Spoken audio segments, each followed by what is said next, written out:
Y'all, it's your boy Jake Bora back again with the nerd video. Today's a little bit of a life story. It's something different I'm going to be doing from now on. Because I ran out of stuff to do, but I decided I'm going to do a life story. Like life stories that's happened throughout my life of living and being here on this earth, which I love. But yeah.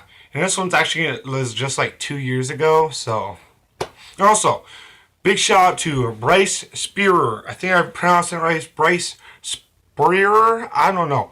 But I'll leave his link in the description below because he is also a YouTuber. Thank you, dude. He gave me a shout out, so I'm gonna give him one. You're awesome. But yeah, this is one that started happening in the 6th grade. I was summer of 5th grade. I was trying to be with the cool kids. You know, I was 12. Trying to be with the cool kids, smoking weed, getting drunk, a bunch of other things, and I'd get drunk, shit face wasted, and end up coming home and passing out, waking up, hungover, come back at like 4 in the morning, fucking stoned and drunk. So, excuse me, guys. I got a little bit of a cold. My throat's a little sore and stuff. So sorry if I sound a little raspy. But yeah, and then it comes the summer of 6th grade. After 6th grade, during the summer break, when I'm going to 7th grade, I ended up going to a few parties and getting real drunk, and I was starting to get into more drugs like K2. I don't know if you guys know what K2 is. Peyote, Pandora. That's what it is. It's called peyote or Pandora. It's a synthetic marijuana, which is made out of like a bunch of other stuff. It's marijuana, but just like pretty much marijuana with meth in it almost. I don't know what's in it, but it's like marijuana with like, it seems like it's just laced with meth. I don't know. I was starting to do that and stuff. So yeah, and then I was getting real angry randomly. I'll get real angry and start hitting things. I still got holes in my walls. Well, not here, you can't see them there, but there's actually a hole in my closet from that. My parents just got the living room fixed because there was holes there. But in this year of my 7th grade year, it was like the beginning of the year I started hitting my sisters and my parents, and I regret that deeply. I've changed ever since then. I haven't touched them once. Well, me and my dad got into a few fights here and there, but that's normal. Parents getting son and dads get into fights almost every single day. It's just because sometimes they just don't agree with things, and it gets physical. Sometimes it's not something that happens. It's not something that happens normally, but it's something that happens kind of every once in a while. So yeah, and then I started getting in fights with my dad, and I hit my mom and slapped my mom and stuff. My mom still has marks from that. My sisters do too. I was a real bad kid at the time, and it's kind of hard for me to do this. Open up to you guys, really. It's kind of a sad moment in my life thinking back at that. So yeah, and I'm going through real bad depression, so I think it's good to do this kind of stuff, shit. But then I ended up going to school one day. I got in a fight with a kid, which I found out if you choke someone, that's a felony. Which I did that to my dad. I regret it deeply. I wish I could go back and change everything I've done in the past. But yeah, and then I choked my dad, and I also choked the kid I got in a fight with at school. And the next day, the cops talked to me and told me, if you don't knock it off now, Jacob, we're hauling you off to JDC now. JDC was a living hell. I actually did get hauled off, but the story's about when I first went to jail. I don't know if I said it at the beginning, but this is when I first went to jail. Well, JDC, but I don't know. And I ended up going to the cops. My parents took me over there, and Steve Mayer chewed my ass. So yeah, and then I told, right as I got back into the pickup with my dad, I told my dad, I was like, I'm not gonna be able to keep that promise. And he's telling me I would promise him not to hit my parents no more, and stop being an asshole to them, and stop beating on them.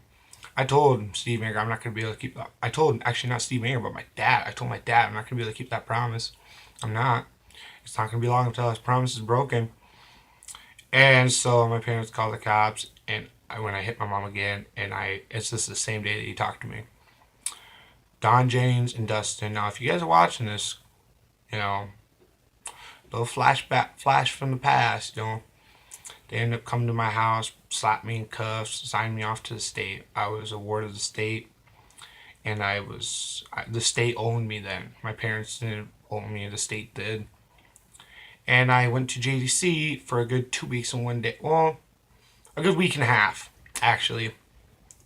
Good week and a half. I got let out early, luckily, because I had to go to behavioral health, which actually I went there for anger issues and depression and suicidal thoughts, which I go through that a lot, but like I'm trying to get better at it because my depression sometimes can get so bad that all I want to do is slit my wrist or hang myself or drink bleach. I don't know. And you guys are probably thinking, oh, he's too scared to do it. I almost did it this summer. I'm not lying either. My bed well, this is my new bed. Well, not really new. But in the summer, my bed has this big old bed used to have this big old hole in it, about this big. And now it's from trying to burn myself alive. And I still have, a scar somewhere. I think it went away now, but like, I had a scar from like 7th grade when I tried to slit my wrist. And yeah, so I go through that kind of stuff. Now, when I went to behavioral health, I was there for a good week. So I couldn't see my family at all in JDC. Good week and a half. All I was able to talk to them is through the TV or over the phone. Which one night my phone, they give you these little cards, right? They give you a little card. Your parents paid for to give it to you. It has a code on it, and you're able to call people long distance, no matter what, with that card, and that gives you minutes, like minutes on the phone, and you have so many minutes. I had a good hour. I talked to my parents for about. I was almost over it. It said you have a minute left. I just kept on rambling on about my parents, telling them I'm scared and this and that, and then all of a sudden, your phone, you have been disconnected from this call because you have ran out of minutes, and it was before I even could say I love you goodbye. That threw me into the gutter. I got so mad and just so depressed because of it. I tried to, I shut my door and I tied the sheets of my bed together, and I tried to hang myself in my cell. And then the next day I get a new phone card, and I call my parents, and they say that your lawyer hasn't told you this yet. I was like, no. They told me that I'm getting out that next morning, which my lawyer came kind of late at night, like at midnight, to come talk to me. When you're in JDC, when you have to go to bed is around, it's around 8 o'clock. Now I was up till midnight waiting for my lawyer. My lawyer finally came at midnight. And he came in and talked to me, told me that you're going to be able to get out. You're going to go to behavioral health for a while. Now, when I said that, I was like, finally, I get to eat good food and burgers. Because literally at behavioral health, it's actually not a bad place. It's pretty cool, but the people there are scary. I'm telling you, I'm never going back there no matter how much it takes. If I have to, I have to. But if it's not needed, if I can just solve my problems here, that'd be great. Because the people there are scary, and I don't like it there. Just the people there just kind of just makes me feel uncomfortable, with my surroundings there. Because everybody hates me there almost.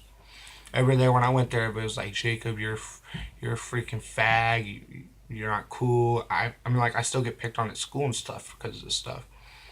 And then you guys out there that pick on me at school, this is me opening up right now saying I don't like it. I don't like how it makes me feel. It makes me feel bad inside when Tyrone and Nate tell me, what are you going to do? You're not going to do anything. I'm not going to do anything. I'm smarter than that. I'm not going to do anything. And when Tyrone tells me no one cares about me and I'm worthless, that doesn't help me. That makes me 10 times worse than I already am. So, this is just kind of me opening up to you guys, showing you how I feel. So yeah, and then I ended up going to behavioral health. Let's get back to the story. I kind of rambled on a little bit about that. Sorry. One sec. Neck crack. There we go. But and then I ended up going to behavioral health, and my parents meted me literally, as the cops had to haul me there. My parents can take me. So here we pull into the behavioral health. I'm in handcuffs still. Handcuffs in front of me. And when I get inside to the building, my doctor's staying there waiting for me. He's like, no, get him out of those fucking handcuffs now. I was like, why? I don't want him to start running. He's not gonna. He's at a safer place now. he got mad at the freaking officer because I wasn't supposed to go to JDC. I wasn't. I was supposed to go straight to behavioral health, but nope. Got ordered to the state had a hold of me, and I ended up going to JDC. So I'm in behavioral health for a good week and a half week. I don't know. I can't even keep track. I couldn't. I tried to keep track of time, but it was hard. And then I'm in there, chilling out, eating good food. Because in jail, all the food there is watered down. Like, it's nasty. The only thing I ever liked there is a little tiny, like this big of a, like that big of a cake they gave you. It was a little square cake. I could probably, my freaking thumb is wider than that cake. And you get to eat a cake. And it's like, that was the only thing I really ever ate there. And the milk, of course, in the cereal, which the cereal was dried out as can be. And then at behavioral health, I had burgers, fries. I had a steak once, some shrimp. It was delicious. I never thought I would love to have food more than I ever did. And every time my parents kept on visiting me every single day of the week, all the time I was there, every day they come visit me. Because they brought me McDonald's, they brought me Sonic, they brought me a bunch of food, and man, was it delicious. I loved it. I loved it, but I didn't love being there. It was horrible. You know? And I'm just saying, guys, that don't ever do what I did. It's not a good path to go down. And that's actually all I got for this story today. So this one's a little like calmer. See ya, because I'm like not in the really best of moods. I'm kind of depressed and down because of something that happened recently. But my name is Jake Bora, and I'm out, y'all. Peace.